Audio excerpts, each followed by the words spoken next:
पाकिस्तान को सबक सिखाने में भारत के बहादुर जवानों को और भारत की सेना को 22 मिनट भी नहीं लगे। पाकिस्तान के आतंकी कैंपों को तहस नहस कर दिया।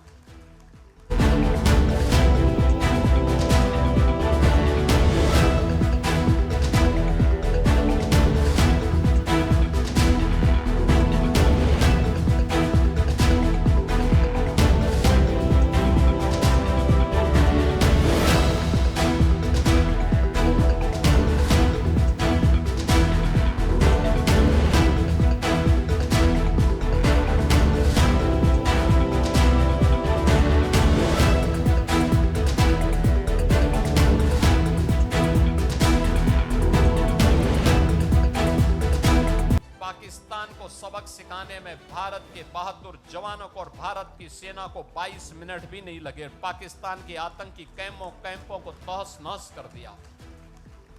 प्रधानमंत्री मोदी जी ने यही कहा था कि पुलवामा में जिसने भी दुस्साहस किया उसको इसकी कीमत चुकानी पड़ेगी। और फिर आपने देखा होगा इस बार भी पाकिस्तान चिल्ला चिल्ला के अमेरिका के पास पहुंच गया था। भारत एक मोर्चे पर कई देशों से लड़ रहा था, कहीं तुर्की के द्वारा, कहीं चीन के द्वारा और कहीं दुनिया के अन्य देशों के द्वारा भी उसे सहायता दी जा रही थी। लेकिन उस सब के बावजूद भारत की बहादुर सेना के सामने पाकिस्तान की एक नहीं चली और अंततः उसको समर्पण करने के लिए मजबूर होना पड़ा था।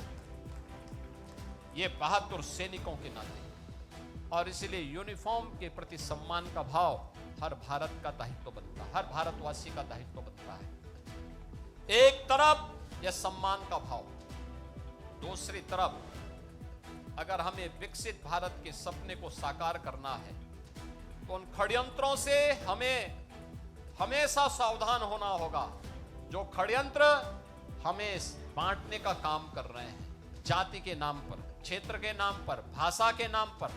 याद रखना, बल, बुद्धि और विद्या में भारत कभी इतिहास के किसी भी कालखंड में कभी कमजोर नहीं रहा, कभी कमजोर नहीं रहा। किसी बात की कोई कमी भारत के अंदर कभी नहीं थी।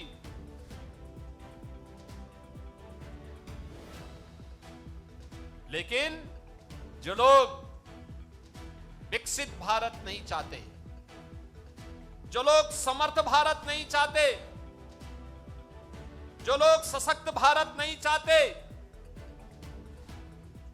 वे लोग भारत को जाति के नाम पर, क्षेत्र के नाम पर, भाषा के नाम पर, तमाम वादों के आधार पर बांट करके, सामाजिक ताने बाने को छिन्न भिन्न करके दुश्मन को प्रेरित और प्रोत्साहित करते हैं, दुश्मनों को प्रेरित और प्रोत्साहित करते हैं। उनकी सहानुभूति किसी गरीब के लिए नहीं है, उनकी सहानुभूति देश के लिए नहीं है, उनकी सहानुभूति उन लोगों के प्रति होती है जो घुसपैठिए के रूप में भारत के नागरिकों के हक पर डकैती डालने का काम कर रहे हैं। ये दृश्य आज देख रहे होंगे, ये दृश्य आज भी आप देख रहे होंगे। भारत के नागरिक को मताधिकार, संविधान प्रदत्त यह अधिकार प्राप्त हो, यह उनकी चिंता नहीं, लेकिन एक घुसपैठिए को प्राप्त हो, यह उनकी चिंता है। और ये वही लोग हैं जब सत्ता में आते हैं परिवारवाद चलाते हैं और जातिवाद का सहारा लेकर के सामाजिक ताने बाने को छिन्न भिन्न करने का काम भी करते हैं। याद रखना, इतिहास के किसी भी कालखंड में जब भी हम इस प्रकार की प्रवृत्ति के तत्वों के चंगुल में फंसे, भारत को इसकी बड़ी कीमत चुकानी पड़ी है, बड़ी कीमत चुकानी पड़ी है। क्यों विदेशी हमलावर भारत पर हावी होते गए? ऐसा नहीं कि हमारे पास योद्धाओं की कमी रही हो, हमारे पास बल या बुद्धि या वैभव की कमी किसी स्तर पर रही हो।